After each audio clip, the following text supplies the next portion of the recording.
এমন একজন নবী যাকে হাজারো সিংহের সামনে ফেলে দেওয়া হয়েছিল।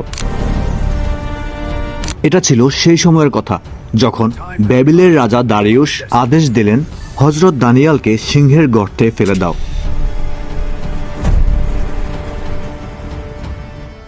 সিংহের গর্ত একটা গভীর গর্ত ছিল, যেখানে ক্ষুধার্ত সিংহ রাখা হতো।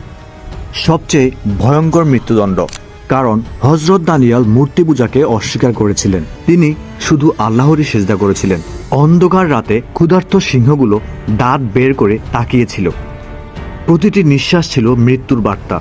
দানিয়েল মাথা নিচু করলেন, হৃদয় থেকে আল্লাহকে ডাকছিলেন। ভোর হলো।